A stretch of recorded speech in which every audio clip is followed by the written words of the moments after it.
Hey, Cactus crew, thanks so much for tuning in. And if you're new, hey, I'm Cactus Bill. Welcome to my channel. Every Monday, I record an old article of Without a Crystal Balls, either an article or a blog, depends, but I dig it up from the archive. If you want to further support this channel, find the Cactus, then you'll find the link for the members. Wham, bam, thank you, ma'am.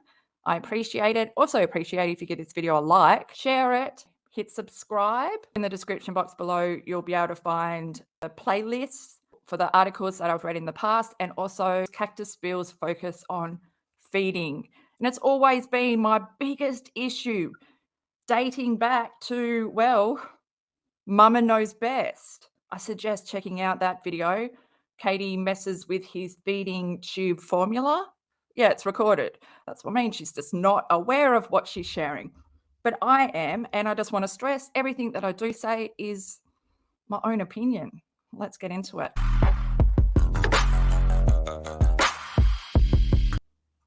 This article is from August 1st, 2016.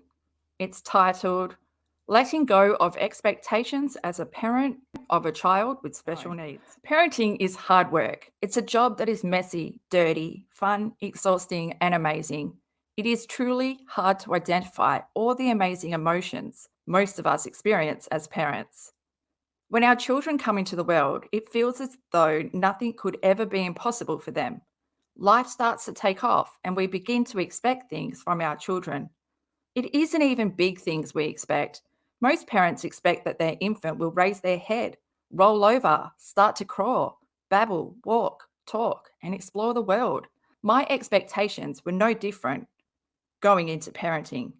Each visit to the doctor, I got the sheets that told me what to expect at the present age my son was at. Most appointments, I would scan the sheet and my heart would sink because he wasn't doing most of the items on the list. My son was born with part of his brain missing. Wrong. You cannot be born without a pituitary gland. The pituitary gland. And it had caused a very significant illness at 3 months old. Really, Katie? Is that what you're going with? Is that why you're still drinking? So many questions that I've asked in past videos of mine. Check out the playlist below. The crisis was so dire, it had impacted his life ever since. Nothing had developed normally since, and there are no charts or graphs that match his capabilities. In the early days, it was really hard. I would find myself online researching every single element that could be impacting my son. Doctors felt stumped because his delays were not consistent with a brain injury, but they are. The info, link it below. One of the top reasons that a child would have pituitary gland damage at 3 months old is shaken baby syndrome. Doctors felt stumped because his delays were not consistent with a brain injury, but he did have global motor processing delays. Children that are born premature have delayed motor processing. A lot of these issues she writes off as something else. I've spoken about this for so long. He's going into his 8th year being tube fed. It affected every single aspect of his development. He was late to hold his head up, crawl, walk, talk, jump, run, and it's made him unable to effectively eat. Motor processing is everything you do with your limbs and body. It could be as simple as burping, and my son cannot burp. It is truly amazing what we take for granted as humans. We put our feet on the floor and expect them to move. But people with motor processing delays, every single movement is a challenge. Their brains have to be trained and retrained to do most every single motor skill. This has been the case with my son. He still hasn't mastered the ability to burp. He still can't effectively use his tongue or chew, and he has trouble swallowing anything thick. Most of the times in his sippy cup, he had milk. If you've got motor processing issues with the mouth, milk is the number one thing not to do because it thickens the saliva. You can choke on your own saliva if it's thick, and milk thickens it. In my opinion, I believe that Katie, when she hears a diagnosis, She makes her child the extreme case. And yes, I use the word makes because I do not believe that he is an extreme case. He does not fit the title medically fragile child because if you Google that, it does not equal her son, but then you see pictures of her son amongst actual medically fragile children. These are children that will never be able to get up on their feet and walk out of their bedroom. They'll never be able to go outside and do anything. They'll never be able to talk. Their parents will never hear their voice. So your child might not be able to burp, but Katie, you don't have the persistence and the patience and the willingness, the devotion that it takes to be a mum. Full stop. You don't care. He's not your priority. Even if you're not aware of it, you are medically abusing your son. You're exploiting him, 100% exploiting him. All of these are motor processing delays, and all of these has changed my expectations about parenting. Me. Oh, it's just me. Remember, Katie was still working. So her and Toad were going to work and they would drop their son at daycare and expect daycare to teach their son all the skills. We all know that that's not how daycare works. There's no one-on-one. Initially, doctors hoped it would be a bump in the road. They hoped he would just catch up developmentally and become like most children. The therapy goals in the beginning were for catch up, with very little objective on actually helping him learn and retrain his brain. We spent over a year in therapy and nothing worked. He wasn't talking, could barely eat, and his locomotive movement was over 18 months behind. I just want to stress that during this time, he also had undiagnosed hydrocephalus. From when he was 3 months old and he had damage to his pituitary gland. Yes, he wasn't born without one. You can't be. He had severe damage. So from 3 months until he was 4, that's when he got his shunt put in. So there was so much pressure from the cerebral fluid building up in the ventricles where she expanded the brain, pushed everything back, especially the frontal lobe damage. That's the memory. That's the where we retain information. So that's adding to his inability to learn. Katie's putting it down to the motor processing skills, which is on being born premature, which she's dismissing that as well. So she's dismissing him being born premature and all the issues that come with that, and dismissing his hydrocephalus, which she allowed to be undiagnosed. We entered private therapy, and it was there he got slapped with a very harsh reality by seasoned professionals. He wasn't going to grow out of this. Therapy wasn't going to be about catching up, and he would have to work really hard for years. I bet you heard, and you, Mrs. Paulson, are going to have to work really hard for years. That's what you heard, isn't it, Katie? But any mother would. Any mother would hear that and go, I don't care. I'll do whatever. I'll do whatever to give him the best chance at life. But what you've done is like, that's too hard for me. I don't have the patience. He's not a priority. You're not consistent. We know that from my video, Mama Knows Best, where you are willy-nilly, not even measuring out the correct water that you add to his formula, that you switched him off and make him off. Watch that video. It's alarming. It is alarming. Therapy is ongoing because any time off therapy causes regression in nearly every year. His speech has exploded, but it's hardly intelligible to strangers. He works hard in physical and occupational therapy to work on mastering skills like walking up and down stairs, dressing himself, putting on shoes and brushing his teeth. He still needs a lot of assistance in most of those areas, and the coordination it takes to do these skills is really hard for him. The therapists were very clear with me this past spring. We had our 1-year anniversary in private therapy, and he has made a ton of progress. However, they reminded me that everything he does is so much harder for him. He can't do most things spontaneously, and these issues are not going away. The truth was pretty heartbreaking to me. That is what happens when you do not do the homework the therapist sends you home with. Yes, you've written articles where you complain. You don't have time. You know, as soon as you get him home from daycare, you're getting him ready for bed because you need to start drinking. 6 p.m. on the dot. That is when you need to be in your drinking chair watching CNN local news. The truth was pretty heartbreaking to me. I had to finally accept that no amount of therapy was going to, ET quote fingers, fix him.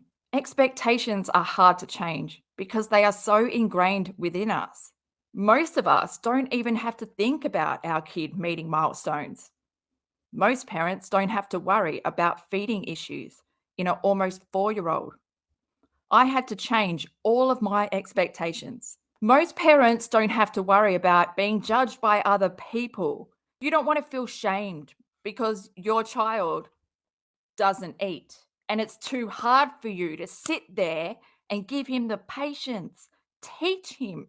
Every single photo, Katie, of you and videos of you feeding him is you just laid it all out on the feeding chair tray. You got lots to say this morning? Is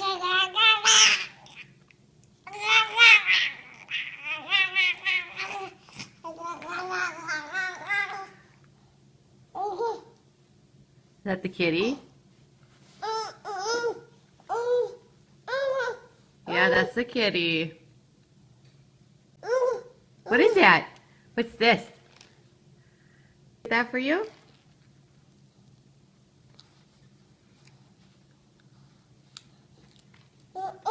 Help yourself, go at town. And he's looking at you like he doesn't know what to do. Also, you disregard what he should be eating at what age. You also write about when he was around 3, teeth removed because they were rotten. But then you go and feed him nachos. As soon as my expectations changed about what society wanted him to be, what books wanted him to be, and what doctors hoped he would be, I was able to have a lot more freedom as a mother. I put my foot down with doctors and therapists about feeding. Feeding therapy was going nowhere. In your eyes, because you weren't doing the homework. Doctors were resistant to a feeding tube because they didn't want him to regress. I assured all of them that regression was the least of our worries. If he wasn't growing, to be dependent on her for the rest of her life. She doesn't care if he regresses in everything that he's learnt, all those motor skills that she is now preaching on Instagram. Went and brought him Lego for Easter. Got to get those fine motor skills working. Well, you didn't have the time of day back here. But it's all show. It's all for show. Food, water, shelter, the basic human rights. You've taken away his right to freedom, basically. He's not free. You might be fucking free. He's not free.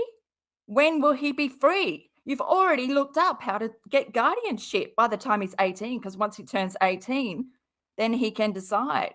You aren't going to give him that chance. You're going to have the guardianship, boom, as soon as he turns 18. We had a feeding tube placed.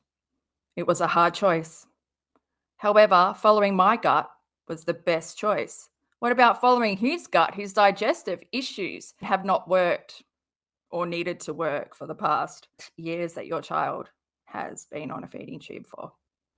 Because you have stolen that developmental right from him, really. You've disabled your child because you want him to remain dependent on you because he's all you've got. Without him, you've got no story. He's growing, learning, and more alert than when he was when we were fighting to feed him. I have let go of the expectation that he should eat. Eating is really hard for him. And if I, as a parent, can alleviate that difficulty, I am going to help him and help myself along the way because I'm too lazy to have a child in the first place, but a special needs one at that. I've got no work in my bones. I just want to sit down and drink. Ooh. When we go out with him, why not when we go out as a family? When we go out with him, I don't have the same freedom as many parents. I can't go to the bar and order a shot and just stick around and, double down on a few more beers, have a good yarn here and there. No, I've got to take care of my kid. When we go out with him, I don't have the same freedom as many parents. My husband or I have to be with him at all times. He chokes and often loses his breath from his inability to burp. We have to be there to alleviate that by venting him via his tube. If he had continued therapy, the muscles would have built up. You would rather vent him. You've even written articles about not venting him in time, and his lips have turned blue. The amount of videos that you've made. Smile to Susan as you're sitting there telling everyone else how to tube feed their kids because you're an expert. All these videos are linked below. Again, I have to let go of my expectation that he will burp on his own. The freedom of letting go has been tremendous for me. I realize over time there will be more and more I need to let go of in his development. I know he is smart, but it's very clear to me school is going to be very hard for him. I'm not going to expect him to be an honor roll student. I'm just going to expect him to learn and try every day. The freedom of letting go of my expectations has given him freedom to be himself. Bullshit! What freedom does he have? What freedom? You've locked his brain into having an addiction, iPad addiction, since he was 6 months old. That's the screen videos that I've made. He is uniquely a little boy that is happy, silly, and full of love. His brain may be wired differently, but we will exceed all of my expectations because I have none. I am giving him the freedom to dictate what he can do. Anything he accomplishes, I will cheer on. My hope is that more parents, even those of children that are neurotypical, can use my experience to let go of their own expectations.